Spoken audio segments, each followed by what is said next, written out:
Hello friends, welcome back to my channel. आज ये शीतुआ पागरे mutton खाइबा बहुत इच्छा होता, तो मो हस्बैंड को कहली मटन नहीं कि आस, तो नहीं कि आसले मटन। तो यही 800 ग्राम रो मटन नहीं। मटन रे मु हलदी लुण पकई ताकू मैरिनेट कर नहीं। एबे तार मसला पाई प्रस्तुति करवा। तो चलतु देखा कौन कौन मसला दरकार। पियाज काटी नहीं, आवश्यक अनुजाई अदा नहीं, आवश्यक अनुजाई रसुण नहीं। आम भल भाव पेस्ट करने गोटे ग्राइंडर जार नेली। से रसुण पकेली, अदा भी पकेली, गोटे चामच जीरा पकेली, आ 2 चामच गोटा धनिया पकेली। गोटा मसला दबा द्वारा तार फ्लेवर बहुत भल आसा।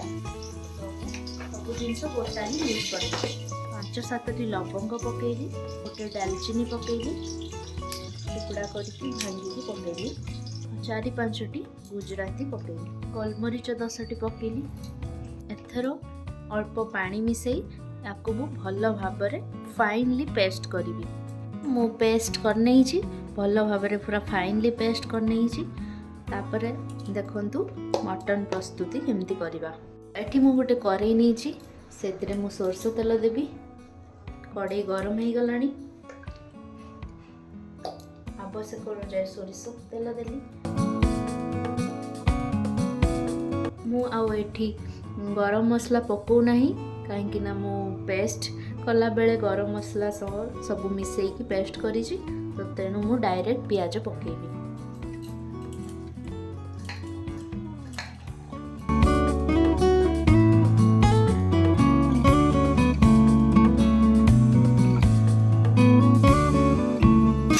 को आम हल्का ब्राउन कलर हवा पर्यंत भाजवा। बेसी भाजवा नहीं, बेसी भाजिले मसला पूरी जीव, तो हल्का भाजिले ही तार स्वाद आसो।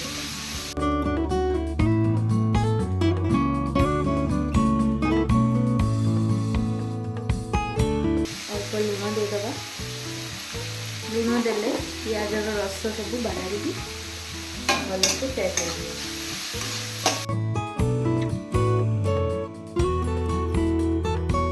देखो पियाज ब्राउन कलर आसीगला, भाजी भी हो गला। एबे आमे एथिरे मटन को ढालिबा।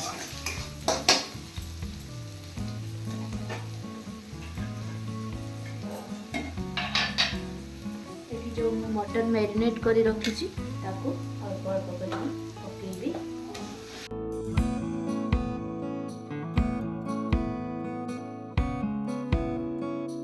एबे मुझे हाई फ्लेम रे 2-3 मिनिट एमती गोलेबी, जहाद्वारा कि मटन रो आइंसिया गंधटा पलैज।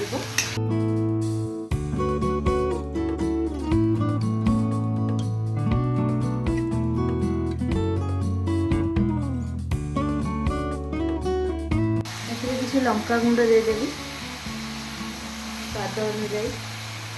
बेसी देले राग हो, अल्प ही देती।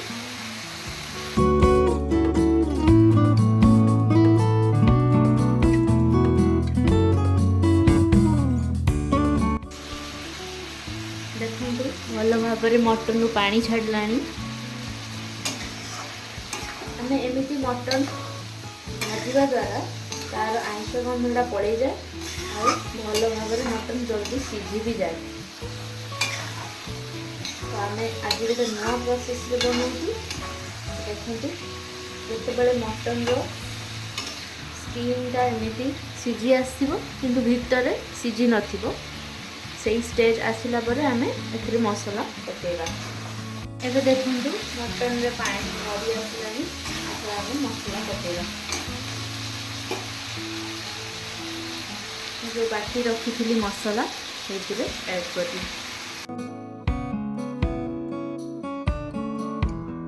अल्प लुण ऐड करी, गोटे चामच हलदी गुंड ऐड करी, स्वाद अनुजाई लंका गुंड मिसेबी। जेहेतु मु लंका गुंड देइथिली तो अल्प दउची। तापरे आमे भल भाव आपको गोलेबा।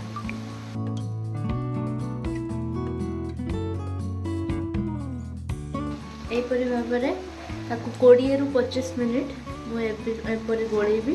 ମଝିରେ ମଝିରେ ଢାଙ୍କୁଣୀ ଖୋଲି ଗୋଳେଇବି, ନହେଲେ ତଳେ ମସଲା ଲାଗିଯିବ।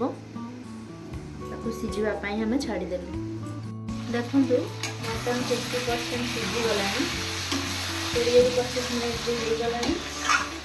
କଲର୍ ବି ବାହାରିଲାଣି, ଦେଖିପାରୁଥିବେ। ଏଥର ଆମେ ଏଥିରେ ଟମାଟୋ ଆଡ଼୍ କରିବା। ମଟନ୍ ସବୁବେଳେ 50% ସିଝିଲା ପରେ ହିଁ ଟମାଟୋ ଆଡ଼୍ କରିବେ, ନହେଲେ ମଟନ୍ ଜଲ୍ଦି ସିଝିବ ନାହିଁ। ତାପରେ ଟମାଟୋ ଏଥିରେ ପୁରା ଫାଇନଲି ସେଟ୍ ହେବା ପର୍ଯ୍ୟନ୍ତ ଆପଣ ଏମିତି ତାକୁ ଗୋଳେଇବେ।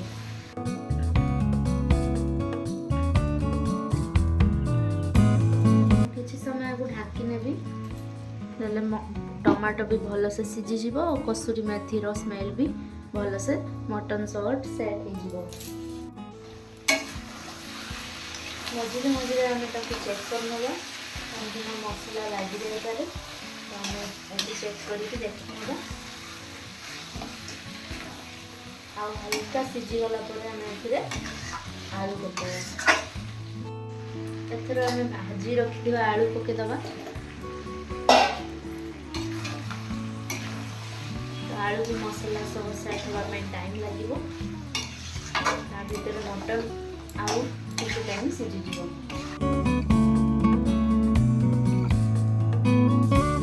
ଆମକୁ ଢାଙ୍କିଦେବା 10 ମିନିଟ୍। ଲୋ ଫ୍ଲେମ୍ରେ ହିଁ ତାକୁ ସିଝେଇବା, ନହେଲେ ମସଲା ଲାଗିଯାଇପାରେ। ଦେଖନ୍ତୁ ମଟନ୍ ହେଇ ଆସିଲାଣି, 60-70% ସିଝିଗଲାଣି। ଏଥର ଆମେ ଏଥିରେ ଗରମ ପାଣି ପକାଇବା।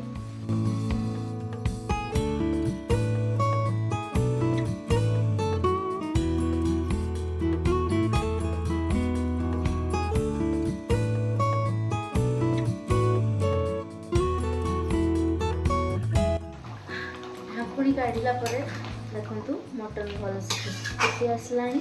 ଏଥର ଆମେ ଗରମ ମସଲା ପକାଇ ଆଉ କିଛି ସମୟ ଢାଙ୍କିଦେବା। ମୁଁ ଏଠି ରୁଚିର ଗରମ ମସଲା ବ୍ୟବହାର କରିବି।